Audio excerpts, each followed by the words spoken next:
ኦርቶዶክሶች ሙስሊሞች ገዳይ እንዳልሆኑ እያብራራ ነው። ሙስሊም ገዳይ አይደለም፣ ሙስሊም አራጅ አይደለም፣ ሙስሊም ወገኑን የራሱን ዜጋ ኢትዮጵያዊን አይገድልም። ታዋቂው ቲክቶከር ለአክሱም ፍትህ በማለቱ ተቃውሞ ደረሰበት። ፍትህ ለእህትና ለወንድሞቼ መጠየቁ ምኑ ጋር ነው ችግሩ? ፍትህ ለአክሱም እህት ወንድሞቼና ፍትህ ለአርሲ እህት ወንድሞቼ ብዬ የሰራሁትን ቪዲዮ ሪፖርት አድርገው አስጠፍተው አዶናይ ስለ አክሱም ስላልተናገረ ብዙ ሙስሊሞች ተቃውሞ አስነስተውበት እሱ ምላሽ ሰጠ። ሰላም ያገሬ ልጆች እንደምን አላችሁ? ይህ ቪዲዮ እንግዲህ ስለ አርሲና ስለ አክሱም በማስመልከት ይሆናል። ማብራሪያ መስጠት እፈልጋለሁ። በኢራንና በአሜሪካ እስራኤል መካከል ያለው ነገር በድጋሚ ተባብሷል። ዛሬ አዳሩን የእስራኤል ሰማይ ላይ ሆራምሻር ፎር ሊያበራ ነው እየተባለ ነው ያለው። ተመልከቱ። የኢራን ብሔራዊ ቡድን ሰላም አለይኩም ወራህመቱላሂ ወበረካቱ። የአላህ እዝነት ቸርነት ሰላም ፍቅር ጤና በያላችሁበት ዳር በርሉ በሁላችሁም ላይ ሰነኝ። ዛሬም እንደተለመደው አነጋጋሪ አስተማሪ እጅግ በጣም ምርጥና አዳዲስ መረጃዎችን ይዤ ቀርብ ያለው እነዛን ቪዲዮችን እንመለከታለን። ለዚህ ዩቲዩብ ቻናል አዲስ ሆናችሁ ግን ሰብስክራይብ እያደረጋችሁ ቤተሰብ ሁኑ። ነባሮች ነች ቻናል ቆሞች ሁላችንም ቪዲዮን በላይክ እንጀምረዋለን። ለእስላሞች አለ ከመሰተ የለም። ቀጥታ ወደ ዛሬ ቪዲዮ ለቢስቱም ኢላ ቀሊላን ለው አንኩም ኩንቱም ተዕለሙን ተጀመረ። የመጀመሪያ ቪዲዮአችን እንመለከታለን።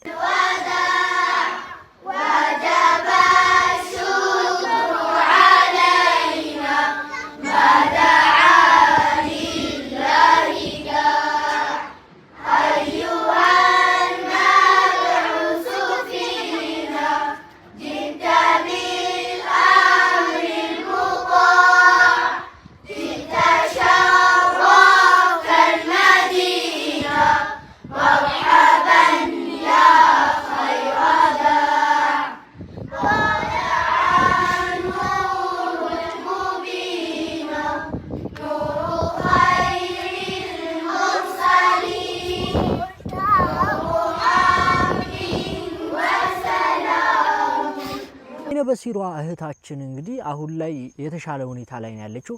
አቀባበላቸው ግን ትንሽ አይነዝርም፣ ትንሽ ከበድ አይልም። ይህች እህታችን እንግዲህ አላህ Subhanahu Wa Ta'ala ከዚህ በላይ አላህ አፊያ ያድርጋትኝ። አይኗ እንግዲህ ተሽሏትኝ የምናያት አላህ Subhanahu Wa Ta'ala ያድርገን።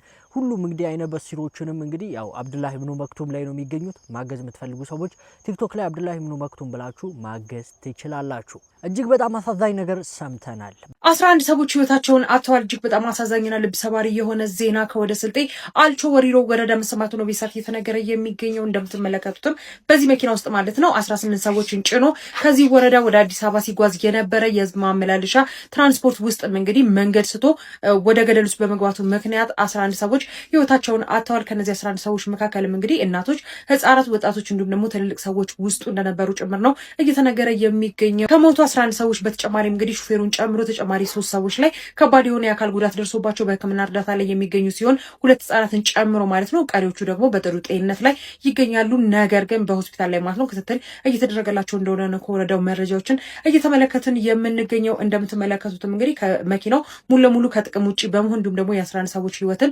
ቀጥፎም እንግዲህ እጅግ በጣም አሳዛኝና ዘግናኝ የሆነ አደጋ መፈጠሩ ከአካባቢው የወጡ መረጃዎች እያመለከቱ ይገኛሉ። ለሟቹ ወገኖቻችን ነፍስ ይማርልን። በዚህ ጉዳይ ላይ ግን ተጨማሪ አዳዲስ መረጃዎችን የማገኝ ከሆነ አጋራችኋለሁ። የፕላስ ምልክቷን ታዲያ መጫናችሁን አትርሱ። መልካም ምሽት ይሁንላችሁ። በመኪና አደጋ በጣም ብዙ ሰው እየሞተ ይገኛል። ከቀን ወደ ቀን የመኪና አደጋ እየተባባሰ ይገኛል። በአንዴ 12 ሰዎችን ማጣት እጅግ በጣም ያሳዝናል። ለሞቱባቸው ቤተሰቦች ሁሉ መጽናናትን እየተመኘን ሙስሊሞች ካሉበት ደግሞ አላህ የጀነት ያድርጋቸው። እንግዲህ ሹፌሮች አነዳዳችሁን አስተካክሉ፣ ስፒዳችሁን ቀንሱ። እንዲሁም ደግሞ ስትወጡ ሙስሊም የሆናችሁ ዱዓ አድርጋችሁ ውጡ። እንግዲህ በመኪና አደጋ በጣም ብዙዎች እያለቁ ይገኛሉ። አላህ Subhanahu Wa Ta'ala ከእንደዚህ አይነት አደጋዎች ወጥቶ ከመቅረት ይጠብቀን። እዚህ ላይ ገዳዮች ሙስሊሞች ናቸው የሚል ነገር እየተሰራጨ ይገኛል። የኡስታዞች የተቆራረጠ ቪዲዮን በመጠቀም ሙስሊሞች ገዳይና አራጅ እንደሆኑ ለማሳወቅ እንዲሁም ደግሞ ለማሰራጨት እየተሞከረ ያለበት ሂደት አለ። ነገር ግን ኦርቶዶክሶች በዚህ ጉዳይ ላይ ምን አሉ? እስላሞችን ሲያጠቃ ቁመን ማያት ውርደት።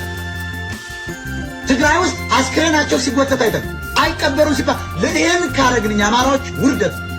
እስላም አይቀበርም የሚባልባት ኢትዮጵያ መኖር የለባትም። ኦርቶዶክሶች እውነትም በቃ ታክሳቸው። ሙስሊም ገዳይ አይደለም፣ ሙስሊም አራጅ አይደለም፣ ሙስሊም ወገኑን የራሱን ዜጋ ኢትዮጵያዊን አይገድልም። ፖለቲካችሁን አውሮፓ ያላችሁ ፖለቲከኞች እዛው ስሩ። ሙስሊም ገዳይ ነው ካልከኝ ቤቴ ያለው ወንድሜ ሙስሊምን ምን ላርገው? ታጥቄ ልጠብቀው? ጠላቴን ልበለው? አክስቴን ሙስሊሟ አክስቴን ልጠብቃት? ገዳይ ናት ብዬ ምንድነው ፖለቲካ መሰሩት በእምነት ላይ? ሙስሊም ገዳይ አይደለም፣ አራጅ አይደለም፣ ሸኔ ነው። ሸኔን ሙስሊሙም ክርስቲያኑም ፕሮቴስታንቱም አንድ ሆነን ሸኔን ተደራጅተን እናጥፋ። ኦርቶዶክሳውያን መደራጀት አማራጭ ሳይሆን ግዴታችን ነው። ተደራጅተን ስንደራጅ ሁላችንም ኢትዮጵያውያን ተደራጅተን ሽፍታን እናጥፋ። ሽፍታ ነው ሹፌር እየገደለ ያለው፣ ሽፍታ ነው በእስልምና ላይ በክርስትና ላይ በእምነት ላይ እየገባ እያበጣበጠ እየገደለ ያለው። ሹፌሮችን የሚገለው ታዲያ ማን ነው? ስለዚህ ቆም ብለን እናስብ፣ ረጋ ብለን እናስብ። ፖለቲካ ለሚሰሩ አውሮፓ ላይ ቁጭ ብለው ለሚያበጣብጡን ፖለቲከኞች እባካችሁ መንገድ አትስጧቸው። እነሱ ይስቃሉ እኛ ስንባላ። ረጋ ብላችሁ አስቡ። እወዳችኋለሁ። ለሙስሊም እምነት ተከታዮች በሙሉ ይህን ቪዲዮ አድርሱልኝ። አብዛኛዎቹ የሙስሊም እምነት ተከታዮች ለቤተ ክርስቲያኖቷ ድምጽ እየሆኑ ይገኛሉ። ኦርቶዶክስ እምነት ተከታዮች ቲክታከሮች አብዛኛዎቹ አሁንም ቲክታክ ላይ እየጨፈሩ ነው። ለምንድነው ድምጽ የማትሆኑት ወገን? ለምንድነው ድምጽ የማንሆነው? የሙስሊም እምነት ተከታዮች እግዚአብሔር ያክብርልን። ኦርቶዶክሶች በአሁኑ ሰዓት ላይ አንዳንድ ሀቀኛ የሆኑ ሰዎች አርሲ ላይ ሙስሊም ሰዎችን እንደማይገድል እየገለጹ ይገኛሉ። በደንብ አድርገው እየመሰከሩ ይገኛሉ። ፖለቲከኛና ነጋዴዎች እንደዚህ አይነት ነገር የሚያሰራጩ ሰዎች ውሸታም እንደሆኑም እየተናገሩ ይገኛሉ። ስደት ወጡ የአርሲ ኦርቶዶክሶች ተብሎ የሚሰራጨውንም ቪዲዮ ተመልክተናል። ክርስቲያንን የገደለ ይጸድቃል ጀነት ይገባል ብላችሁ ታምናላችሁ ይሉናል ክርስቲያኖች። ወላሂ አንዳንዴ ያሳዝናሉ በጣም። እንደው በምን አይነት አስተሳሰብ ጭንቅላታቸውን እንደሞሏቸው ብሬን ዎሽ እንዳደረጓቸው እንደው ከስንቶች ጋር ይሄን ነገር ሰዋይበት ይሄን ጥያቄ ያነሳሉ። መጀመሪያ መረጃን በመንተራስ እስልምና አይደለም ለሰው ልጅ ማለት ነው ለእንስሳ ያለውን ቦታና ክብር በመግለጽ ኢስላም የሰው ልጅ ከዛ የተሻለ ክቡር ህይወት እንዳለው ክቡር ፍጡር መሆኑን እንደሚገልጽላቸው ስነግራቸው የማይቀበሉ ግን መጨረሻ ላይ መቼም ተግባር ያሳምነዋል ብዙ ሰው እና ብዙ ጊዜ ሲገጥመኝ የምሰጠው የመጨረሻ ምላሽ ምንድነው? ከጥቅሶች በኋላ በሉ እንግዲያውስ ጥያቄውን ወደ እናንተ ነው የማዞረው፣ ምላሹን እናንተው ትሰጡኛላችሁ። ቁርአን ክርስቲያንን በመግደል ጽድቅ ይገኛል ጀነት ትገባላችሁ ብሎ ካስተማረና እኛም ሙስሊሞች የቁርአኑ ተከታይ አማኞች ከሆነ እንዴት ነው እስከዛሬ እናንተ በህይወት የቆያችሁት? ይሄንን እናንተው መልሱልኝ። ይሄ ሐቂቃ ነው። ጀነት መግባት አንፈልግም እንዴ? እንፈልጋለን። አላህ ጀነት ለመግባት ያስቀመጠልን መስፈርት እነሱ ያሉት ከሆነ ሙስሊሙ ያንን ለማድረግ ታዲያ ምንድነው የከለከለው? በብርድ ሰዓት እኮ እንቅልፉን አሸንፎ እኮ የሚነሳ ሰው ትልቅ ትግል እኮ ነው። ሱብሂ ላይ አዛን ሲል አላህ ጠርቶኛል ብሎ በዛ ሰዓት ማለት ነው ከሚስቱ እቅፍ ወጥቶ እንቅልፉንም አሸንፎ በዛ ብርድ ሰዓት ውዱ አድርጎ ወደ መስጊድ የሚሄደው ምን ፍለጋ ነው? የአላህ ረህመት ጀነትን አይደለም እንዴ? ያ ሁሉ ከምትለፋ አንድ ጎረቤትህ የሌላ እምነት ተከታይ የሆነ ሰው ከሆነ ያን ሰው ግደለው ጀነት ትገባለህ ከተባለ ይሄን ለማድረግ ሐቂቃ የሚከለክል ነገር አለ? ግን ዛሬ የሙስሊሙ ሁኔታ ሲታይ ከነሱ ጋር በእድርና በእቁብ ተሳስሮ በማህበራዊ ኑሮ አንድም ላይ እየኖረ እንደውም ሙታን ሁሉ እስከ መቀባበር ደረጃም የደረሰ።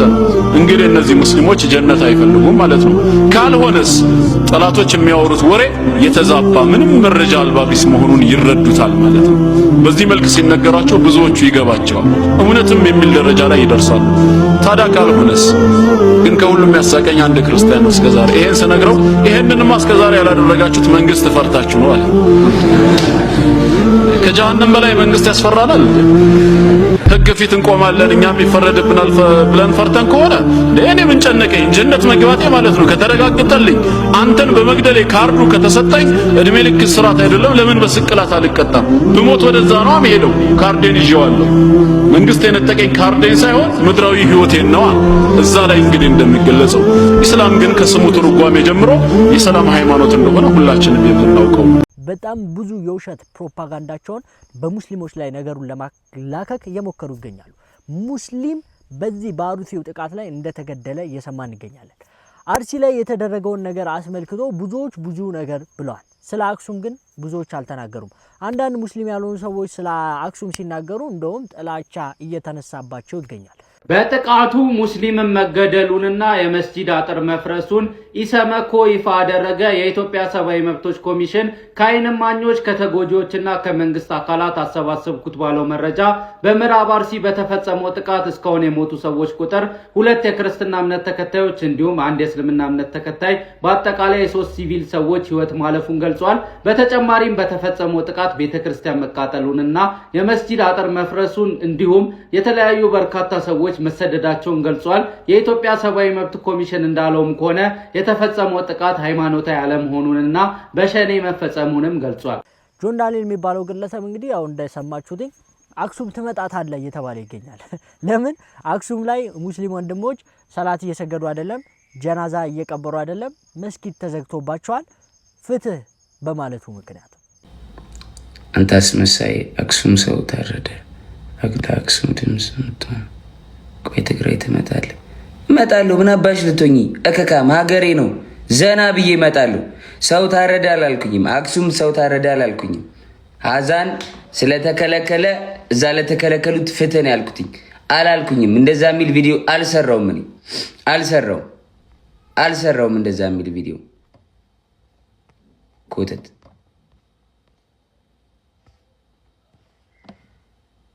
ብሎክ ፋሚሊ ሞዴሬተሮች ብሎክ ማይ ፋሚሊ ብሎክ ቤተሰቦቼ ፍትህ ለእህትና ለወንድሞቼ መጠየቁ ምኑ ጋር ነው ችግሩ? ፍትህ ለአክሱም እህት ወንድሞቼና ፍትህ ለአርሲ እህት ወንድሞቼ ብዬ የሰራሁትን ቪዲዮ ሪፖርት አድርገው አስጠፍተውብኛል። እንዲሁም ደግሞ አካውንቴን እንደምታዩት እንግዲህ ዋርኒንግ ላይ አድርገውታል። ይሄ ሲዘጋ 3ኛ አካውንት ነው። ምንድነው ጥፋቱ? ፍትህ መጠየቅ ለእህት ለወንድሞቼ። አሁንም ቢሆን ፍትህ አክሱም ላሉ ሙስሊም እህት ወንድሞቼ፣ እንዲሁም ደግሞ ፍትህ አርሲ ላይ ለተገደሉ ኦርቶዶክስ እህት ወንድሞቼ። ቤተሰቦች ሁላችሁም የገባችሁ ይሄን አካውንት ኮፒ ሊንክ አድርጉልኝ። የኔ ቤተሰቦች፣ እኔን የምትወዱኝ ሰዎች፣ ከኔ ጋር ሁሌ ያላችሁ ሰዎች ይሄን ቪዲዮ 10 ጊዜ ኮፒ ሊንክ አካውንቴን ገብታችሁ ኮፒ ሊንክ አድርጉት። እወዳችኋለሁ ቤተሰቦቼ፣ አመሰግናለሁ። መቼም አንቆምም፣ እንቀጥላለን ወደፊት። ይህን ግለሰብ ከዚህ በፊት እኔ ብዙም አልወደውም ነበር። አሁን ላይ ግን እውነተኛ ሀቀኛ ሰው እንደሆነ እየተመለከትኩ ነው ያለሁት። አላህ እስልምናን ይወፍቀው፣ ሂዳያን አላህ ይስጠው። እንግዲህ ሀገራችን ውስጥ ኢፍትሃዊነት አለ። ሙስሊሞች ጊዜ ዝም፣ ለሌሎች ጊዜ ደግሞ ሁሉም ሆ ብሎ አርቲስቱም ሁሉም የመነሳት ነገር አለ። ይህንን አስመልክቶ ብዙ ነገር እየተባለ ይገኛል። ተሳደቡ፣ ከስድብ ውጭ ሌላ የምታውቁት ነገር የለም። ለስድብ አፋችሁን ስትከፍቱ ጭንቅላታችሁ ውስጥ የተከማቸውን ንፍጥ ነው እያየን ያለ ነው። አሁንም ልድገምላችሁ፣ በደንብ አድርጋችሁ አዳምጡኝ። አክሱም ውስጥ ሲጨፈጨፉ የነበሩ ሙስሊሞች ትዕዛዝ ሲሰጥ የነበረው በካህናቶች አማካኝነት ከቤተ ክርስቲያን ነው። ይሄ ዓለም ያወቀው እውነታ ነው። እየመራችሁም ቢሆን ዋጡት። ጎንደርና ጎጃም ውስጥ በተደጋጋሚ ሙስሊሞች ሶላት ሰግደው ከመስጂድ ሲወጡ የጥይት ውርምታ ሲወርድባቸው አልነበረም? ረስተነው ዘንግተነው መስሏችሁ ነው? የጊዜ ጉዳይ ነው። ጊዜ ለሁሉም ምላሽ ይሰጣል ብለን ነው እንጂ እንደነዚህ ግን እኛ መርጠን አናለቅስም። ጎንደርና አክሱም ላይ ያ ግፍ ሙስሊሞች ላይ ስለተፈጸመ አርሲ ውስጥ ያሉ ክርስቲያኖች ግፍ ሊፈጸምባቸው አይገባም ብለን ነው ድምጽ የሆን ነው። ሁማኒቲ ሰውኛ ይበልጣ ስላለን። እነዚህ ግን ሁማኒቲ የገባቸው መስሏቸው ለማስመሰል እየመረጡ ሚዲያ ላይ ወጥተው ያላዝኑብናል። መድረክ ቀጣፊና አስመሳይ ሁላ ማለት ነው። ስለዚህ ድምጽ መሆን ካለባችሁ ለሁሉም ነው። ሁሉም ሰው ስለሆነ ይሄው ነው ገበያው። እንዲሁም ደግሞ አዶናይ የተባለው ታዋቂው ቲክቶከር ስለ አርሲ ተናግሮ ስለ አክሱም ስላልተናገረ ብዙ ሙስሊሞች አንፎሎ እያደረጉ ፎቶን እየዘቀዘቁት ነበረ። ለዚህ ምላሽ የሚሆን ነገር ተናግሯል። ይህ ግለሰብ እንግዲህ ያው ፎሎ ሲቀንስበት እንደተናገረ ግልጽ ነው። ከዚህ በፊት ሰላም ያገሬ ልጆች እንደምን አላችሁ? ይህ ቪዲዮ እንግዲህ ስለ አርሲና ስለ አክሱም በማስመልከት ይሆናል። ማብራሪያ መስጠት እፈልጋለሁ። በጣም ብዙ ሰዎች በአዶናይ ተናደዋል። በጣም ብዙ ሰዎች በአዶናይ ተከፍተዋል። አስመሳይ ነህ የሚሉ ሰዎች አሉ። ዋሽተህናል የሚሉ ሰዎች አሉ። ለምን አዳላ፣ ዘረኛ፣ ፖለቲከኛ ብዙ ስሞች እየተሰጠኝ ይገኛል። አንፎሎ ቻሌንጅም ተጀምሮ ይገኛል ማለት ነው። ለምንድን ነው ይህ ሁሉ እየተፈጠረ ያለው ብዬ ራሴን ስጠይቅ እዚህ ጋር ቁጭ ብዬ እኔ ምን አጠፋው ምን አረኳችሁ ምናምን ማለት እችላለሁ። ግን ደግሞ እኔ የምወደው ነገር ስለ ራሴ ሁሌም ከሌላ ሰው ጫማ ሆኜ ራሴን መመልከት እፈልጋለሁ። ለምን ያ ሰው እንደዛ እንደተሰማው ሰዎች መውቀስ ብቻ ሳይሆን አይ ቲንክ መረዳት ትልቅነት ነው ብዬ ስለማስብ ማለት ነው። እና ለምንድን ነው እነዚህ ሰዎች አዶናይ እንደዚህ የተናደዱት ብዬ ቁጭ ብዬ ሳስበው ከነሱ ጫማ ሆኜ እነዚህ ሰዎች ከኔ በጣም ብዙ ነገሮች ይጠብቃሉ። እንግዲህ ባለኝ እይታ ጋይስ እንደምታውቁት አንድ ቪዲዮ ስለቅ ኦልሞስት አብዛኛው ጊዜ ከ500,000 ቪው በላይ አለኝ ከ500,000 በላይ እይታ አለኝና ይህ ሁሉ እይታ ሲመለከቱ እንግዲህ ድምጽ እንደሆነላቸው ይፈልጋሉ። ምክንያቱም አዶናይ ተናገረ ማለት ከ500,000 በላይ ሰዎች ወዲያውኑ ይህ ነገር እየተፈጠረ እንደሆነ ያውቃሉ ማለት ነው። ገባችሁ? ስለዚህ እነዚህ ሰዎች በእኔ ሲናደዱ ካለኝ እይታ አንፃር ካለኝ ታዋቂነት አንፃር እያገናዘቡ እንደሆነ ገብቶኛል ማለት ነው። ነገር ግን አለመግባባቱ የተፈጠረው የቱ ጋር ነው ብዬ ማስበው እኔ አይ ቲንክ ብዙዎቻችሁ የአዶናይ ህይወት ምን እንደሚመስል አልገባችሁም። ልንገራችሁ እኔ እንግዲህ ወደ 6 ልጆች አሉኝ። ኦኬ እኔ ማገዛቸው እኔ ሰፖርት ማረጋቸው ህይወታቸው ወደ ኋላ እንደማይመለስ ለማረጋገጥ ማረጋቸው ነገሮች ልገልጽላችሁ አልችልም። እንደምታውቁት እንደ ኤክስኪውዝ እየተጠቀምኩኝ ሳይሆን እነዚህ ከኔ ጋር ያሉ ልጆች በጣም ብዙ ጥሩ ነገሮች አስለምጃቸዋለሁ እና እነሱን ለማገዝ እፈልጋለሁ። ግን ደግሞ እነሱን ከማገዜ በፊት ራሴን ማገዝ አለብኝ። ብራንዴን ቢልድ ማድረግ አለብኝ። ብዙ ስራ መስራት አለብኝ። አዶናይ ያለበት የስራ ውጥረት ምርጫ ሳይሆን ጭንቀት ነው እንድታቁልኝ እፈልጋለሁ። አዶናይ በየቀኑ ቪዲዮ ሲለቅ በየቀኑ ስራ ሲሰራ እነዚህ ልጆች ላለማስራብ ነው። እነዚህ ልጆች ገንዘብ ሲጠይቁኝ የለኝም ማለት ነው። የቤት ኪራይ መከፍለውን ላለማጣት ነው። ተረዳችሁኝ? ህይወቴን ለማቃናት እየሞከርኩ ያለው ሰው ነኝ። ይህ ነገር እንዴት አድርጎ ነው ከአርሲና ከአክሱም ጋር የሚያገናኘው ብላችሁ እየጠየቃችሁኝ ከሆነ ጋይስ እናንተ እንደምታስቡት ያክል ቲክቶክ ላይ እየገባው ስክሮል የማደርግበት ጊዜ የለኝም። አብዛኛው ጊዜ ቀረጻ ላይ ነኝ እኔ። ኦፍ ኮርስ ገብቼ ስክሮል አደርጋለሁ። ስክሮል ሳደርግ ግን የሚመጡልኝ ቪዲዮዎች እናንተ ከምታስቡት ተቃራኒ አይነት ቪዲዮዎች ናቸው። ቢካዝ እኔ የምመለከተው አብዛኛው ቪዲዮ የውጭ ሀገር አንዋሽም ጥሩ ነገሮችን ሰርቷል። ለወንድም ካሊድ ፋውንዴሽን ለባቡል ሀይር ጥሩ ሆነ በጎን ነገር ለሙስሊም ማህበረሰብ አበርክቷል። ነገር ግን በዚህ ጉዳይ ላይ ደግሞ ብዙ ሙስሊሞች እንዴት አልተናገረም ብለው አንፎሎ አድርገውታል፣ ሰድበውታል። እንደዚሁም ደግሞ ብዙ ነገር እያወሩ ነበረ። አጅሬ ፎሎ ሲቀንስበት ከቻሳ ብሏል። አንተና መሰሎችህ ጭንቀታችሁ የፎሎ ጉዳይ ነው። እኔ እዛ ውስጥ የለውበትም። ከፈለጋችሁ ፎሎ አድርጉ፣ ከፈለጋችሁ አንፎሎ አድርጉ። አይመለከተኝም። ወዳችሁ ስለሆነ ያደረጋችሁት የአንፎሎ ቻሌንጅ ተጀምሮብኛል ብሎ እያንቋራረ ስለሆነ ነው። ሲቀጥል እኛ በአክሱም ሙስሊሞች ጉዳይ ማንንም ድምጽ ሁኑልን አላለም። ድምጽ የሆኑት ወደው ፈቅደው በራሳቸው ተነሳስተው ነው። ለምን እኔ ብቻ ላይ ትኩረት ተደረገ እያልክ ነው? ሌሎች ብዙ ቪ ያላቸው ሰዎች ድምጽ አልሆኑም። አዎ አልሆኑም። እነሱ የአክሱምም ጉዳይ ዝም አሉ፣ የአርሲኑም ጉዳይ ዝም አሉ። አንተ ግን ዘመዶችህ ሙስሊሞችን ሲጨፈጭፉ ዝም ብላ ፈለጉመ አሁን አርሲ ላይ ክርስቲያኖች ሲጨፈጨፉ ዘራህ ብለ ተነሳ። ለምን? እዛም ሰው እዚህም ሰው። ስለዚህ መርጦ አልቃይ ስለሆንክ ነው። ይሄው ነው ገበያው። እውነታውን ተቀበል። አዶናይ አክሱም ላይ ላሉ ወንድም እህቶች ለምን ድምጽ አልሆነም? የአንፎሎ ዘመቻን ጀምር። ተው እባክህ። መጀመሪያ ስለምን ፎሎ አደረከው? ቃል አላህ ቃል ረሱል ያለ እስላማዊ ትምህርት ስለሚያስተምርህ ነው። ለምንድነው ፎሎ ያደረከው? ድራማ ተከታታይ ድራማ ፈልገህ ነው? ሲጀመር አንተ ሙስሊም ከሆንክ ለምን መጀመሪያ ፎሎ ታደርገዋለህ? ሲቀጥል እስልምናህን አላሁ ሱብሓነሁ ወተዓላ የሰጠህን እስልምናህን እንዴት አንድ ካፊር ለአላህ አላጎበድድም ያለ እስልምናን አሻፈረኝ ያለ ባደው እስልምናን ሰምቶ አልቀበልም ያለ እስልምናን አሻፈረኝ ያለ በአላህ የካደ ለአላህ አላጎበድድም አልሰግድም ያለን ሰው ኦኬ እስልምናን እንዲረዳለህ እንዴት ትጠብቃለህ? እስልምና እንዲጠብቅልህ ለእስልምና ጠበቃ እንዲሆን እንዴት ትጠብቃለህ? እንደዚህ አነሰው በቃ እሱ የሱ ፊልድ እኮ ሌላ ነው። በቃ ምን አይነት መዝቀጥ ነው? እንዲህ አይነት ልፍስፍስ የሆነ ሙስሊም መጥቶ ነው እንዲህ አይነት ልፍስፍስ ትውልድ መጥቶ ነው በአክሱም ብትሉ በተለያየ ቦታ እስልምናችን እንደዚህ የሚደፈረው ማለት ነው። የአንፎሉ እኔ እኮ ወላሂ ምን እንጃ እኔ አላህ ቀልብ ይስጠን ነው የምለው፣ ሌላ ምንም አይደለም። አላህ ቀልብ ይስጠን፣ አላህ ሰው ያድርገን። አሚን በሉ። አቡ ምላሽ መስጠቱ ተገቢ ነው። ነገር ግን ይቅርታ አልጠየቀም፣ ይቅርታ መጠየቅ ነበረበት እያሉ ይገኛሉ። ለምን መጀመሪያ ፎሎ አደረጋችሁት? እኔ የሚገርመኝ ነገር ምንድነው ሙስሊሙ ማህበረሰብ ሙስሊም የሆነን ሰው ፎሎ አያደርግም። በጣም ጥሩ ነገር የሚሰሩ ሰዎችን ፎሎ አያደርግም፣ ኡስታዞችን ፎሎ አያደርግም። ነገር ግን ድራማ የሚሰሩ ዝም ብሎ ሰው ታዋቂ ናቸው የሚባሉ ዘፋኞች፣ ጨፋሪዎች ከእስልምና ጋር ምንም ማይገናኝ ነገር የሚሰሩ ሰዎችን ሆን ብሎ አፍቅሮ ወዶ ይከታተላቸዋል። ነገር ግን መጨረሻ ላይ ስለ እስልምና እስከዛሬም ተነግሮ አያውቁም፣ ነገም ሊናገሩልህ አይችሉም። ዝም ብለህ ነው በቃ አንተ እየተቸገርክ ያለው። እሺ አሁን የተሰማኝን ነገር ደግሞ መናገር ፈልጋለሁ። በተለይ ስለ አዶናይና መሰል አዶናዮች ማለት ነው። በጣም ብዙ ሰዎች አሉ የራሳቸው እምነት ሲነካ ዋይ ይሄኛው ሲሆን ደግሞ አይ ችግር የለውም የሚሉ ላ ወላሂ ይሄ ስህተት ነው። በዚህ አጋጣሚ መልካም ሲሰሩ አዶናይ መልካም ነገሮችን ሲሰራ ከፍ እንዳደረግነው ሁሉ እንዳመሰገንነው ሁሉ ስህተት ሲሰራ ደግሞ ስህተቱን ማሳወቅ አለብን። ይሄ ትክክል አይደለም፣ ይሄ የምትሄድበት መንገድ ትክክል አይደለም ብለን ማሳወቅ አለብን። ምክንያቱም ይሄ ልጅ የህዝብ ልጅ ነኝ ብሎ ሶሻል ሚዲያ እስከወጣ ድረስ ተከታዩ እምነት ሃይማኖት ምናምን የለውም። እዚህ ጋር ሁሉም ሰው ነው በአንድነት እየተከተለው ያለው አዶናይን ማለት ነው። ስለዚህ ያንደኛው እምነት ሲነካ አይ አርሲ ላይ የተፈጸመው ነገር በነገራችን ላይ ጮህ ችግር የለውም بالعكس በጣም ነው ደስ የሚለን። እዚህ ጋር የተሰራው ነገር ስህተት ነው ብለ እስከ ጮህክ ድረስ ትግራይ ክልል ላይ መስገጃ አጥተው መቀበሪያ አጥተው እየተንከራተቱ ያሉ እህቶችና ወንድሞች ለነሱም ድምጽ ልትሆን ይገባል። ምክንያቱም አንተ ሶሻል ሚዲያ ላይ የሚከተልህ ክርስቲያን ብቻ አይደለም ሙስሊሙም ነው የሚከተልህ። ከዳሊክ እሱ ብቻ አይደለም እንዳልኳችሁ መሰል የሆኑ በጣም ብዙ ሰዎች አሉ። እህቶችም እዛ ጋር በሚሊዮን እየተከተሏቸው ፍትሃዊ ነገር እንሰጣለን ብለው ቁጭ ብለው ጊዜያቸውን እዛ ላይ ቁጭ የሚሉ ሴቶች አሉ።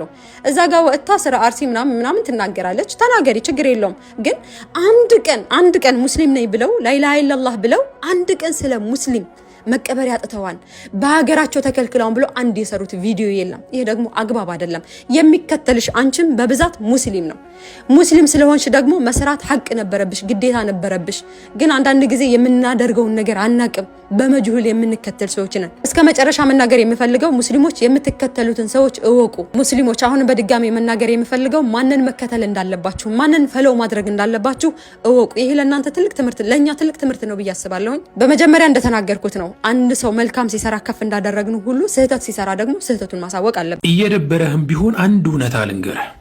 ኢማሙ አህመድን ጠልተህ እኔን ልትወደኝ አትችልም፣ አትወደደኝም። ሲጀመር ኢማሙ አህመድን በገዳይነትና በጨፍጫፊነት እየፈረጅክ ኢትዮጵያዊነት መቻቻል ነው ብትለኝ ከአስመሳይነትና ከጭንብላምነት የዘለለ ሌላ ትርጉም ሊኖረው አይችልም። እኛ እንኳን ለዛሬዋ ኢትዮጵያ ስንል የተውነውን አንድ ነገር ልንገር። በአንድ ጀንበር 30 ሺህ ሙስሊሞች በአንድ ሜዳ ላይ የጨፈጨፈውን አካል እንኳን ነው እሱ ታሪክ ነው፣ በቃ ተፈጥሯል፣ ታሪክ ነው። ግን አሁን ያለነው እኛ ኢትዮጵያውያን ለዛሬዋ ኢትዮጵያ ስንል ያለፈውን ቁርሾ ትተን በእኩልነት እንኑር ስንል ደግሞ ገድለው ድምፅ ሆኑን የኛ ጊዜ እስኪመጣ አትግደሉን ወሃቢያዎች ብለህ ደረትህን ነፍተህ ወጥተህ ስትናገር ጀለስ በዚህ ዘመን ላይ የሚሰማ ትውልድ የለም። አንተ የምትመኘው ጊዜ ከአፈር በታች ነው፣ ተቀብራለች። አንተ የምትመኘውን ጊዜ ሙስሊም ወጣቶች፣ አባቶች፣ ኡስታዞች ተገርፈው ታስረው ተገርለው ዋጋ ከፍለው እንዳይመለስ አድርገውታል። ያንን አምነህ ከየትኛውም ሃይማኖት ጋር ተቻችለህ ከየትኛውም ብሔር ጋር ተቻችለህ በእኩልነት መኖር። እኔ እኮ ለአርሲ ክርስቲያን ወገኖች ድምፅ የሆንኩት አንተ አስገድደኸኝ አይደል። ራስን በምን ሂሳብ እንደምታይ ነው ግራ የሚገባኝ። አልተናገሩ አላህን የካደ ሰው ጋር እየተከተላችሁ ሞቅ እያረጋችሁላቸው የነሱን ቢዝነስ እያጧጧፋችሁ እነሱን ዩቲዩብ ላይ ድራማቸውን እያያችሁ ቲክቶክ ላይ ድራማቸውን እየተከታተላችሁ ለምን ስለ እስልምና አልተናገሩ? እንዲህ ማለት አንችልም። ሙስሊም ከሆነ አዎ መናገር አለበት። ሙስሊም ካልሆነ እኮ ግዴታ የለበትም። ከሱ እንዴት ፍትህን ትጠብቃላችሁ? ከሱ እንዴት ድምጽን ትጠብቃላችሁ? ይህ ነገር ሙስሊም ማህበረሰብ ጋር ያለ ትልቅ ችግር ነው። ካፊር ነው። ካፊር የሚመራው በራሱ መጽሐፍ ቅዱስ ነው። መጽሐፍ ቅዱስን ደግሞ በደንብ ገብታችሁ ጠልቃችሁ ካያችሁትኝ በጣም የሚያስደነግጡ ብዙ ነገሮች አሉት። ሙስሊም ከሆነ ግን ሙስሊም ለእውነት ለፍትህ ለሀቅ ይቆማል።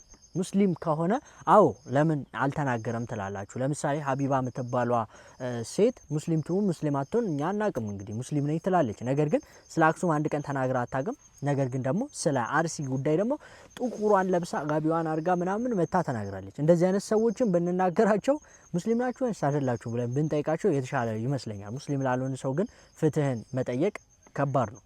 ከዚህ በፊት እንግዲህ አህመድ ዲን ጀበል ያለው ነገር አለ። እንግዲህ ከካፊር ከአክሱማውያን ወይም ደግሞ አክሱም ላይ ከሚኖሩ ክርስቲያኖች ፍትህን አጠብቁ ብሏል። በቃ ፍትህን መጠበቅ ከነሱ ሞኝነትና ቂልነት እንደሆነ በደንብ ልናቀው ይገባል። በድጋሚ ጦርነቱ ተባብሷል። አናዘር አፕዴት ኢራን እስራኤል ላይ በከፈተችው የባለስቲክ ሚሳይል ጥቃት ጉዳት እንደደረሰ ነግራችሁ ነበረ። ከአንድ ደቂቃ በፊት ነው እሱን ቪዲዮ ፖስት ያደረኩት። እሱ ቪዲዮ ፖስት እያደረገ እንግዲህ ሌሎች ባገኘዋቸው አፕዴቶች በዚች በጣም ባጭር ጊዜ ውስጥ በጣም ባጭር ደቂቃዎች ፍጥነቶች ውስጥ ይህ ቪዲዮ ሲሰራ አራተኛ ዌቭ ባለስቲክ ሚሳይል መላኩን ሰምቻለሁ ማለት ነው። ቅድም ከአንድ ደቂቃ በፊት ፖስት ያደረኩት ቪዲዮ ላይ የመጀመሪያ ዌቭ እንደተተኮሰ ነበር ቪዲዮ ነው የሰራሁት። እዛው ቪዲዮ ላይ እንግዲህ ቀጣይነት ይኖረው አይኖረው አይገስ ዊልሲ ብያችሁ ነበረ። አፓረንትሊ ቀጣይነት ያለውና አሁን አራተኛ ዌቭ እንደተተኮሰ ታውቋል። የመጀመሪያ ዌቭ ላይ 4 ባለስቲክ ሚሳይሎች ወደ ሃይፋና እንዲሁም ጋሊሌ አካባቢ ተተኩሶ የነበረ ሲሆን አሁን ግን ይህ ቪዲዮ ሲሰራ ደግሞ ሁለተኛው ዌቭ ተተኩሶ ሶስተኛው ዌቭ ሲተኮስ የእስራኤል ዲፌንስ ፎርስ እንዲሁም የእስራኤል መንግስት ለዚህ ጥቃት አጸፋ እንመልሳለን ብሎ መግለጫ አውጥቶ ነበረ። ያንን ስቴትመንት ተናግሮ ነበረ። ኦፊሻል መግለጫ ይሁን ብቻ ስቴትመንት ተናግሮ ነበረ። ነገር ግን ሶስተኛው ዌቭ ላይ ይሄ ስቴትመንት ከወጣ በኋላ አሁን ይሄ ቪዲዮ ሲሰራ ደግሞ አራተኛው ዌቭ ባሊስቲክ ሚሳይሎች ወደ እስራኤል እየመጡ እንደሆነ ታውቋል። ሰፋ ያለ ጥቃት ነው ሊሆን የሚችለው። እስካሁን ድረስ ግን በጣም ባጭር ደቂቃ ውስጥ 4 ዌቭ ባሊስቲክ ሚሳይሎች ተልከዋል ማለት ነው። አዲስ ነገር ሲኖር ያሳውቃችኋል። ሰበር መረጃ አለን። ኢራን በቃሏ ተገኝታለች። በእስራኤል ላይ የምታደርሰውን ጥቃቷን በአሁኑ ሰዓት ላይ ጀምራለች። ሊባኖስ ወር ደግሞ ቤሩት ጥቃት ከተጠቃባት እንግዲህ እስራኤልን መልሰን እናጠቃለን፣ እስራኤል ለጥቃት እንከፍታለን ብለው ዝተው የነበሩት ኢራናውያን በአሁኑ ሰዓት ላይ በቃላቸው ደግሞ በዛቻቸው መሰረት በአሁኑ ሰዓት ላይ ባሊስቲክ ሚሳይሎችን ወደ እስራኤል አቅጣጫ ተኩሰዋል። ከርማንሻ ከምትባለው ከምዕራባዊ ኢራን አካባቢ ወይ ደግሞ ከምዕራባዊ ኢራን ከምትገኘው ክልል የተኮሱት ባሊስቲክ ሚሳይሎች በአሁኑ ሰዓት ላይ እንግዲህ ወደ እስራኤል እየሄዱ ነው። ከጥቂት ደቂቃዎች በኋላ ይደርሳል ተብሎ ይታሰባል። እስካሁን ባለው መረጃ 4 የሚሆኑ ባሊስቲክ ሚሳይሎች ናቸው የተተኮሱት። ከአራቱ ባሊስቲክ ሚሳይሎች ውስጥ የትኛው ያርፋል፣ የትኛው ጉዳት ያስከትላል፣ የትኛው ውስጥ ደግሞ ሙሉ በሙሉ አየር ላይ ኢንተርሴፕት ይደረጋል የሚለውን ነገር አብረን የምንመለከት ይሆናል። መረጃዎች ቢጠው አፕዴት ማድረጋችሁን ፎሎ ማድረጋችሁ እንዳትረሱ። ጠዋት እንገናኝ። ሰበር መረጃ፣ ጦርነቱ ዳግም በይፋ ተጀመረም። ኢራን በእስራኤል ላይ ተኮሰች። ቀጠናው ከባድ ውጥረት ውስጥ ገብቷል። እስራኤል ቤሩት ላይ ዛሬ ለፈጸመችው ጥቃት ኢራን ከባድ የተባለ አጸፋ ሰጥታለች። ኢራን ዛሬ ወደ እስራኤል የሚሳኤል ጥቃት በመፈጸሟ በመካከለኛው ምስራቅ ከባድ የተባለ የጦርነት ስጋት ነግሷል። የኢራን ሚሳኤል ሰሜናዊ የእስራኤል ግዛት ላይ ኢላማ ማድረጉ የተገለጸ ሲሆን የእስራኤል የአየር መከላከያዎች ሚሳኤሎቹን ለማክሸፍ እየጣሩ እንደሆነም ተነግሯል። ኢራን ተጨማሪ ጥቃቶችን እንደምትቀጥል ያስታወቀች ሲሆን እስራኤልን በበኩሏ የአጸፋ እርምጃውን ለመውሰድ እየተዘጋጀች እንደሆነም ተነግሯል። አዳዲስ የሚፈጠሩ ክስተቶችን እየተከታተልኩ የማደርሳቸው ሆኗል። የፕላስ ምልክቷን እየነካችሁ ፎሎ አድርጉም። ከሳምንታት በፊት ሀምዛ ቺማይቭን በማሸነፍ የሚድል ዌት ቻምፒዮን የሆነው ሲያን ስትሪክላንድን ብዙዎቻችሁ ታውቁታላችሁ ብዬ አስባለሁ። ታዲያ ይህ ሰው አሜሪካና እስራኤልን ያስቆጣ ንግግር መናገሩን ተከትሎ ከጁን 14 ማለት ነው የዛሬ ሳምንት አካባቢ ዋይት ሀውስ ውስጥ የሚዘጋጀው የኤፍሲ 250 የተባለው እንትን ላይ ከመገኘት ታግዷል። ማለት የተናገረው ንግግር ምን መሰላችሁ? እዚህ ኢቨንት ላይ የእስራኤሉ ጠቅላይ ሚኒስትር ቤንጃሚን ኔታንያሁ ቢገኙ ሪከርድ የሚሰብር ሪከርድ ብሬኪንግ የሆነ እጅግ በጣም ፐብሊክ ሼሚንግ ያጋጥማቸው ነበር ወይም ደግሞ ውርደት ያጋጥማቸው ነበር ሲል ማጋራቱን ተከትሎ ይህ ሰው እንግዲህ እዚህ ፕሮግራም ላይ አቴንድ እንዳያደርግ መከልከሉን ተናግረዋል። ይህ ሰው ከዛ በኋላ ይቅርታ መሰል አይነት ቪዲዮ ለቆ ነበረ። በቪዲዮ ላይ ደግሞ ምንድነው ይሄ በሰላቅ አይነት ነገር ነበር የተናገረው። እስራኤልና አሜሪካና መሰል ሀገራቶች በፍልስጤማ ላይ እየወሰዱት ያሉትን ነገር እየተናገረ እንግዲህ ለዚህ ነገር ይቅርታ እንጠይቅ ትፈልጋላችሁ አይነት ንግግርን ሲናገር ተደምጧል። ሲያን ስትሪክላንድ እንዲህ ከኬጅን ባለፈ ማለት ከመወዳደሪያ ፊልድ ውስጥ ባለፈ ደግሞ እንደዚህ ነገሮች ላይም ቻምፒዮን እንደሆነ ያሳየበት ነገር ነው የተባለው። ስለ ፍትህ ድምፁን ያሰማበት ነገር ብዙዎችን አስጨብጭቧል። ነገር ግን ከዚህ ፕሮግራም ላይ መታገዱም ደግሞ አነጋጋሪ ሆኗል ማለት ነው። እዚህ ፕሮግራም ላይ እንግዲህ ኤልያ ቶፖሪያ ፕሮንተን ምድር ፋይት እንዳላቸው ነው የተነገረው። እዚህ ፕሮግራም ላይ አቴንድ ከማድረግ እንደታገደ ጭምር ነው የተናገረው። ኤኒዌይስ ሀምዛ ቺማይቭን አሸንፎ ታይትሉ መውሰዱ ቢደብረንም ትላለህ ላደረገው ነገር ግን በጣም እጅግ በጣም ልናጨበጭብለት ይገባል።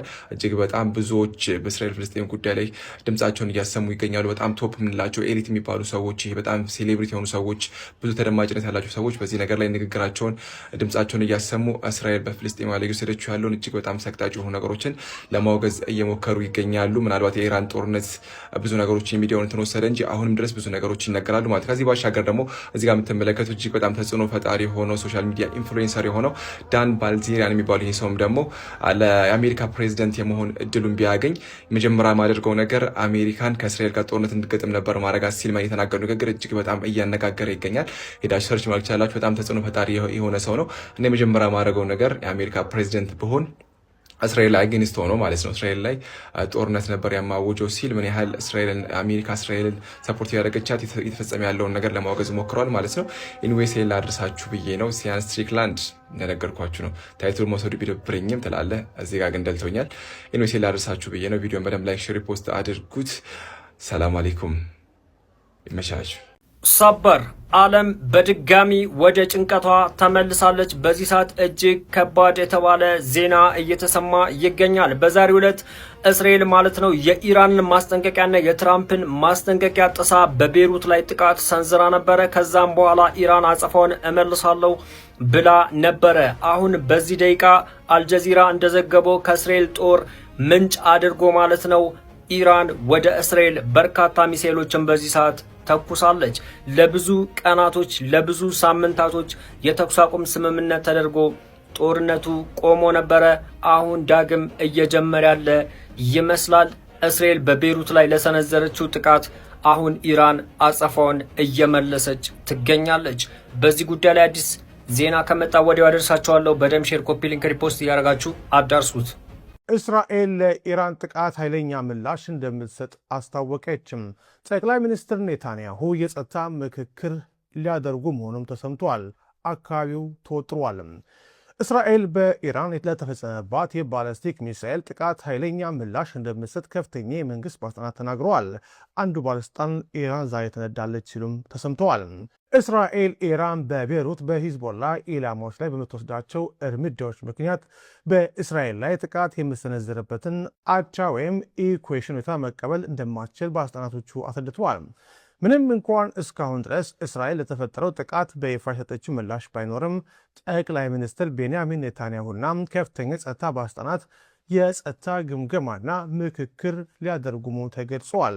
ቴሄራን ሁሉን አቀፍ ጦርነት ውስጥ ለመግባት ፍላጎት እንደሌላት ይልቁንም ለሂዝቦላ ያላትን ድጋፍ ለማሳየት የተወሰነ ምላሽ መስቷልና ባለስልጣናቱ ከጠቅላይ ሚኒስትር ኔታንያሁ ጋር ባደረጉት ውይይት ገምተዋል። የኢራን እስላማዊ ጥበቃ ኃይል ወይም ደግሞ IRGC ባወጣው መግለጫ ዛሬ ማታ በእስራኤል ላይ የተፈጸሙት ጥቃቶች እንደ ማስጠንቀቂያነት አገልግለዋል ብሏል። ኃይሉ አክሎም እስራኤል ቀደም ሲል በሊባኖስ የፈጸመችውን ጥቃት የጥቃት ድርጊቶች ሲል የገለጸ ሲሆን እነዚህ ድርጊቶች የሚደገሙ ከሆነ ይበልጥ ሰፊ ምላሽ እንደሚኖርም አስታውቋል። የኢራን አብዮታዊ ጥበቃ ኃይል ከሃይፋ በስተደቡብ ምስራቅ የሚገኘውን ራማት ዳቪድ የአየር ኃይል ጣቢያ በባለስቲክ ሚሳይል ማጥቃቱን ተናግሯል። በተጨማሪም ኢራን በአሜሪካ በኢራንና በእስራኤል መካከል በኤፕሪል ወር መጀመሪያ ላይ ተግባራዊ የሆነውን የተኩስ አቁም ስምምነት አሜሪካና እስራኤል ቃል ኪዳናቸውን ባለማክበር ጥሰዋል ስትል ከሳለች። ከዚህ ጋር በተያያዘ የእስራኤል ከፍተኛ ቀኝ ዘመም የብሔራዊ ደህንነት ሚኒስትር ኢታማር ቢን ግቪር ኢራን በሰሜን እስራኤል ላይ ያደረሰችውን አዲስ ጥቃት ተከትለው በኤክስ የማህበራዊ ሚዲያ ገጻቸው ላይ በዕብራይስጥ ቋንቋ ባሰፈሩት አጭር መልእክት ዛሬ ማታ ቴሄራን መቃጠል አለባት ሲሉ ተደምጠዋል። መረጃዎችን እየተከታተልን አደርሳለን። እስኪ እናንተ በዚህ ጉዳይ ላይ የምትሉትን ነገር ጻፉልን። አናደር አፕዴት ዶናልድ ትራምፕ ድምጻቸው ተሰምቷል። ኢራን በእስራኤል ላይ ባለስቲክ ሚሳይል መተኮሷን ተከትሎ እንግዲህ ዶናልድ ትራምፕ ብሪፍ እንደተደረጉ ኦር ይህ ጥቃት እየተካሄደ እንደሆነ ብሪፍ እንደተደረገ ኦር እንደተነገራቸው ታውቋል። ዶናልድ ትራምፕም እንግዲህ በዚህ ጉዳይ ይህንን ጉዳይ ከሰሙ በኋላ ለኢራኖች ባለስቲክ ሚሳይላችሁን ኦኬ ተኩሳችኋል፣ በቃ ይበቃችኋል፣ ከዚህ በኋላ ወደ ቴብል እባካችሁ ተመለሱ ብያችኋለሁ ብለው ለፎክስ ኒውስ መናገራቸው ከደቂቃዎች በፊት ተሰምቷል ማለት ነው። ዶናልድ ትራምፕ አስከትሎም እንግዲህ ከኢራን ጋር የሚደረገው ድርድር ፋይናል ፍርርም ምናልባት ነገ ሰኞ ኦር ማክሰኞ ወይም ደግሞ እሮብ ሊፈረም ይችላል። ብቻ ግን በኔክስት ዊክ በሚቀጥለው ሳምንት ድርድሩ ፋይናላይዝ ሊደረግ ይችላል ብለው ተናግረዋል። ለማንኛውም ግን በባለስቲክ ሚሳይል ኢራኖች መተኮሳቸውን ተከትሎ ማዕሪፍ የሚባለው የእስራኤል ጋዜጣ የእስራኤል መንግስት ኦር የእስራኤል ዲፌንስ ፎርስ ከዶናልድ ትራምፕ አድሚኒስትሬሽን ጋር ንግግር እያደረገ ነው፣ ለሚመልሰው አጸፋ ንግግር እያደረገ ነው ኦር ፍቃድ እየጠየቀ ነው የተባለ የነበረ ቢሆንም ግን ዶናልድ ትራምፕ ግን ፍቃድ ለመስጠት የሚሰጡ አልመሰሉም በዚህ ንግግራቸው። ምክንያቱም ኦኬ ሚሳይሎቻቸውን ተኩሳቸዋል፣ በቃ ይበቃል፣ አሁን ነገሩን አረጋጉትና ወደ ቴብል ተመለሱና ድርድሩን እንፈርም የሚል ድምፅ ነው ያሰሙት ዶናልድ ትራምፕ። ይህንን ተከትሎ እስራኤል አጸፋ ላትመልስ የምችልበት ፕሮባቢሊቲ እንዳለ ነው የሚጠበቀው። ለማንኛውም ግን ትመልሳለች አትመልስም ኦር የዶናልድ ትራምፕን የሰላም ጥሪ ኢግኖር አድርጋ አጸፋ ትመልሳለች ወይስ አትመልሰውም የሚለውን ግን I guess we will see. Breaking አቶ ቢንያም የጋሽ ትራምፕን ትዕዛዝ ወደ ጎን በመተው የሊባኖስ ዋና ከተማ የሆነችው ቤሩት ላይ ጥቃት መፈጸሙ ታውቋል።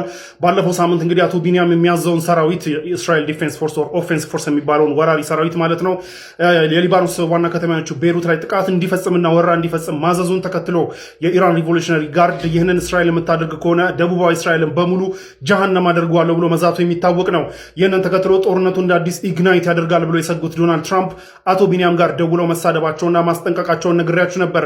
ያ ብቻ ሳይሆን አቶ ቢንያምን ይህንን ጥቃትን ማታቆም ከሆነ ብሎ አስጠንቅቀው ሲያበቁ የአቶ ቢንያም ሚስት ሳራ ነትንያሁ ጋርም ደውለው ባልሽ የተከሰሰበትን የሙስና ወንጀል ተከትሎ እስር ቤት እንዲማቀቅ ሳላደርገው በፊት እንዲሁም ልጅሽን ከአሜሪካ ሳላባርና ሀብትሽን ፍሪዝ ሳላደርግ በፊት ይህንን እብድ ሰው ያስቁሚ ብሎ ማስጠንቀቁን ነግሬያችሁ ነበረ። ይህንን ተከትሎ እንግዲህ አቶ ቢንያም ቤሩት ላይ ያደርጉት የነበረውን ጥቃት ኢሚዲየትሊ ያቆመው ነበረ ባለፈው ሳምንት። ነገር ግን በዚህ በኩል የዶናልድ ትራምፕን ጫና ሰምተው ቢያቆሙም ግን በሀገር ውስጥ ደግሞ አንድ የሀገር መሪ ሆነ ሳለ ለሀገርህ የሚጠቅም ፖሊሲ የምትወስነው አንተ ሆነ ሳለ ከሌላ ፎሬን አገር ወር ከሌላ ውጭ አገር መሪ ትዕዛዝ ሲመጣል የምትቀበል ከሆነ ሉዓላዊነታችን አስደፍረሃል የሚል ጫና ተነስቶባቸው ነበር። ያ ብቻ ሳይሆን የአቶ ቢንያምን ፖለቲካል ዲሲሽን በጣም ኢንፍሉዌንስ ያደርጋሉ ከሚባሉት ሰዎች መካከል ቤንጋቪር የሚባለው ሰውዬ ደግሞ እዚህ ጋር የምታዩትን ትዊት አድርጎ ነበር። ኢትስ አባውት ታይም ዶናልድ ትራምፕን ከዚህ በኋላ አያገባህም ኖ ልንለው የሚገባበት ሰዓት ደርሷል ብሎ ነበር። ሰው ከሀገር ውስጥ ሉዓላዊነታችን አስደፈርክ አንተ ለሀገር የሚጠቅመውን የሀገር መሪ ሆነ ሳለ ውሳኔውን ፋይናል ውሳኔ መወሰን ያለብህ አንተ ሆነ ሳለ እንዴት ከፎሬን አገር ከሌላ አገር የመጣ ትዕዛዝ ተቀብለ ታስፈጽማል የሚል ጫና የበዛባቸው አቶ ቢንያም ከሰዓት በፊት እንግዲህ የሊባኖስ ዋና ከተማ የሆነችው ቤሩት ላይ ጥቃት ፈጽመዋል። ይህንን ጥቃታቸውን ግን ለዶናልድ ትራምፕ ኦፊስ አሳውቄ ነው የፈጸምኩት ቢሉም እስካሁን ድረስ ከዶናልድ ትራምፕ ኦፊስ የተነገረ ነገር የለም። ዶናልድ ትራምፕ ግን ከሰዓት በፊት ተናገሩት ተብሎ በወጣ ሪፖርት ግን ከኢራን ጋር ድርድር ላይ ለመድረስ ጫፍ ላይ መድረሳቸውን ያሳወቁት በጣም ሜጀር የሆኑ ነገራቶች ላይ ስምምነት ላይ ደርሰናል፣ ትንሽ ነገር ላይ ነው የቀረን ነው ያሉት። ሶ ዶናልድ ትራምፕ ይህንን ሲሉ እያሉ ባለበት ሰዓት እንግዲህ ሰላም ማትወደው እስራኤል ይህንን ጥቃት መፈጸሟ በኢራን በኩል አጸፋ የሚመለስ ከሆነ ዶናልድ ትራምፕ ከአቶ ቢንያም ጎን ሆነ ወደ ጦርነቱ ተመልሰው ይገባሉ ወይስ let them fight it out አያገባኝም እንደጀመሩት ይጨርሱት ብለው ወደኋላ ይላሉ የሚለውን ነገር ግን I guess we will see። ሰላም እንዴት ናችሁ? ጦርነቱ ከእንደገና የተጀመረ ይመስላል። በእስራኤልና በኢራን መካከል እንግዲህ የተለያዩ ባሊስቲክ ሚሳኤሎች እንዲሁም የአየር ጥቃቶች ተፈጽመው ነበር ትናንትና ምሽቱና እስካሁን ድረስ። ይህንም ጥቃት በመጀመሪያ የፈጸመችው እንግዲህ ኢራን ስትሆን ምክንያት ያደረገችው ደግሞ በሊባኖስ የሚካሄደው ማለትም እስራኤል በሊባኖስ የምታደርገውን ጥቃት ተከትላ ነው። በሊባኖስ የሚደረገው ጥቃት ካልቆመ እንደዚህ አይነት ጥቃት ሰነዝራለሁ ብላ ነበረ።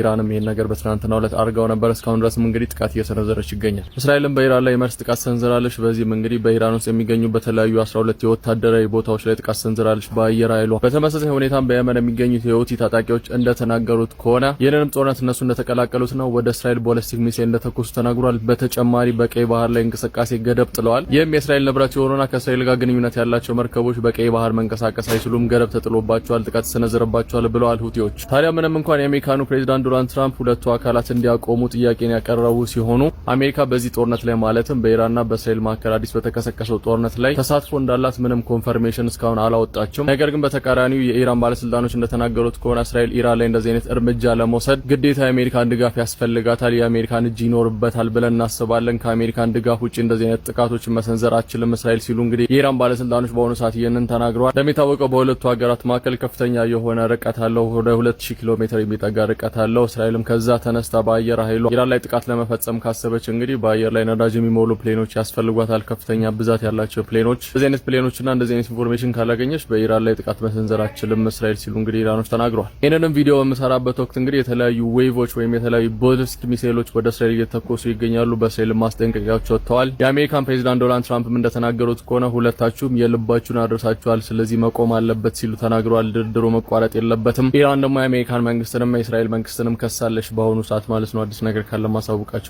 ብሩክ ነኝ። ዛሬ አዳሩን የእስራኤል ሰማይ ላይ ሆራምሻር 4 ሊያበራ ነው እየተባለ ነው ያለው። ይህም የሆነው እንግዲህ አቶ ቢንያም የዶናልድ ትራምፕንና የኢራንን ማስጠንቀቂያ ወደ ጎን በመተው የሊባኖስ ዋና ከተማ የሆነችው ቤሩት ላይ ጥቃት መፈጸማቸውን ተከትሎ ነው። እንደምታውቁት ባለፈው ሰኞ ዕለት አቶ ቢንያም የሊባኖስ ዋና ከተማ ቤሩት ላይ ጥቃት ፈጽማለሁ ሲሉ ኢራን አጸፋውን እመልሳለሁ ብላ አስጠንቅቃ ነበር። ይህንንም ተከትሎ እንግዲህ ዶናልድ ትራምፕ አቶ ቢንያም ጋር ደውለው አስቆመዋቸው ነበረ። መቼ ዕለት? ሰኞ ዕለት። ሮብ ዕለት ደግሞ በአቶ ቢንያምና በሊባኖስ መንግስት በኩል የተኩስ አቁም ስምምነት አድርገናል ተብሎ ነበር። ነገር ግን ፖይንትለስ ነው። ምክንያቱም አቶ ቢንያም ከሊባኖስ መንግስት ጋር ሳይሆን ከሂዝቦላ ጋር ነው እየተዋጉ ያሉት። ሂዝቦላ ያልተካተተበት ድርድር ፖይንትለስ መሆኑን ተከትሎ ሂዝቦላ ሪጀክት አድርጎት ነበረ። ዛሬ እሁድ ደግሞ እንግዲህ አቶ ቢኒያም ጫና የነበረባቸው አቶ ቢኒያም እንግዲህ የዶናልድ ትራምፕንም የኢራን ማስጠንቀቂያ ወደ ጎን በመተው ሊባኖስ ላይ ጥቃት ፈጽመዋል ማለት ነው። ኢራን እንደምታውቁት ይህ ጥቃት ከተፈጸመ ኢሚዲየት ሊያጸፋ መልሳለሁ ብላ ስለነበረ ዛሬ አዳሩን እንግዲህ የእስራኤል ሰማይ ላይ ሚሳይሎች ሊታዩ ይችላሉ ተብሎ ስጋት አለ። ይህንን ደግሞ እያሉ ያሉት እንግዲህ የኢራን ከፍተኛ ባለስልጣናቶች ናቸው። የኢራን ፓርላማ ስፒከር የሆኑት መሐመድ ባቀር ጋሊባፍ እዚህ ጋር የምታዩትን ትዊት ባደረጉት መሰረት አሜሪካና እስራኤል ድርድርም አይፈልጉም፣ ለሰላምም ኮሚትመንት የላቸውም፣ ለተኩስ አቁምም ስምምነት የላቸውም። የሚገባቸው አንድና አንድ ቋንቋ ብቻ ነው፣ እሱም ጉልበት ነው፣ እናሳያቸዋለን ብለው ዝተዋል። ያ ብቻ ሳይሆን ዛሬ ተናቦ ሊባኖስ ላይ ያደረሱት ጥቃት የሚያሳየው ሪጅኑ ላይ ሚድል ኢስት ላይ ያሉ የአሜሪካ ቤዞችን እያንዳንዳቸው ሌጂትሜት ታርጌት ሆነዋል፣ ከዛሬ ጀምሮ እናሳያቸዋለን ብለው ዝተዋል። የኢራን የፓርላማ ስፒከር የሆኑት መሐመድ ባቀር ጋሊባፍ እሳቸው ብቻ ሳይሆን የኢራን ፓርላማ የናሽናል ሴኩሪቲ ኮሚቴ አባል የሆኑት ኢብራሂም ሪዳኢ ደግሞ እዚህ ጋር የምታዩትን ትዊት አድርገዋል። ዛሬ እስራኤል ያደረሰችው ሊባኖስ ላይ ያደረሰችው ጥቃት ያደረሰችውን ጥቃት ተከትሎ እንግዲህ እነዚህ እብድ ውሾች የእብድ ውሻ በሽታ ያለባቸው እብድ ውሾች ቦታቸው ላይ እንመልሳቸዋለን፣ ዛሬ የእስራኤልን ሰማይ ተመልከቱ ብለው ዝተዋል። ይህንን ተከትሎ እንግዲህ ዛሬ አዳሩን የእስራኤል ሰማይ ላይ የኢራን ባሊስቲክ ሚሳይሎች ሊታዩ ይችላሉ ተብሎ ስጋት አለ። ያ የሚሆን ከሆነ እንግዲህ የጦርነቱ መልሶ እንደ አዲስ አገረሸ ማለት ነው። የእስራኤል አጸፋም ሊኖር ይችላል። ኢራን ልታቀጣጥለው ትችላለች። እስካሁን ድረስ በዶናልድ ትራምፕ ኦፊስ በኩል የተባለ ነገር ባይኖርም ግን ዶናልድ ትራምፕ በየት በኩል ሆነው ይገባሉ ወደ ጦርነቱ ነው ወይስ ሙሉ ለሙሉ አይገቡም ወይስ ቤዛቸው ከተመታ ምላሽ ይሰጣሉ የሚለውን ግን አይገስ ዊልስ። ሰበር ዜና፣ ጦርነቱ ዳግም ተጀመረ። ኢራን እጅግ ከፍተኛ ቁጥር ያላቸው ባላስቲክ ሚሳይሎችን በእስራኤል ላይ ማዝነቧን የእስራኤል መከላከያ ሰራዊት አስታውቋል። ጥቃቱን ተከትሎ በመላው እስራኤል የአየር ጥቃት ማስጠንቀቂያ ሳይረኖች እየተደመጡ ሲሆን ነዋሪዎች ወደ ቦምብ መጠለያ እንዲገቡ ጥሪ ቀርቦላቸዋል። ከዚሁ ጋር ተያይዞ የአሜሪካው ፕሬዚዳንት ዶናልድ ትራምፕ ከእስራኤሉ ጠቅላይ ሚኒስትር ቤንያሚን ኔታንያሁ ጋር በስልክ ለመወያየት ቀጠሮ መያዛቸውን ወይንም ማመቻቸታቸውንና በዚህም እስራኤል በኢራን ላይ ምንም አይነት አጸፋዊ ጥቃት እንዳትሰነዝር አጥብቀው ሊያሳስቡ እንደሚችሉ አክሲዮስ ዘግቧል። ለፓለስታይኖች ድምጽ በመሆኑ ማለት ነው። አርሰናል ፉትቦል ክለብ ለ22 ዓመት የኪት ማናጀር የነበረውን ሰው ማባረሩ አሁን ላይ ብዙዎችን እያነጋገረ ይገኛል። እዚህ ጋር የምትመለከቷቸው ማርክ ቦኒክ የተባሉ በአርሰናል ቤት የኪት ማናጀር ሆነው ለ22 ዓመታት ነው የቆዩት። እናም እንግዲህ በባለፈው በ2024 ነው እሳቸው በኤክስ ገጻቸው ላይ እስራኤል በጋዛ ላይ ያደረገች ያለችውን ነገር በመቃወምና በመጻፉ ማለት ነው የአርሰናል ፉትቦል ክለብ እንግዲህ ሊያባረው ችሏል ማለት ነው።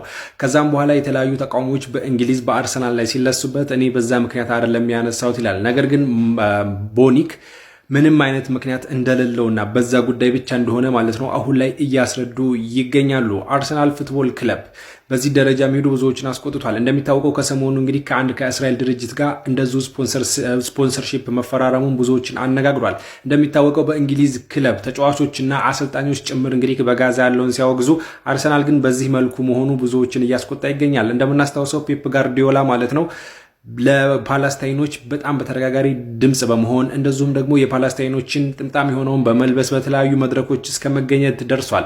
ነገር ግን በማንቸስተር ሲቲ ቤት ይህ መጥፎ ነው ወይም ደግሞ አላወገዙትም ነበር። አርሰናል ይህም ማድረጉ አሁን ላይ ብዙ ተቃውሞ አስነስተውበታል። ስለዚህ ጉዳይ እስኪ ሀሳባችሁን በኮሜንት ለተመሳሳይ መረጃ የፕላስ ምልክቷን መጫናችሁን አትርሱ።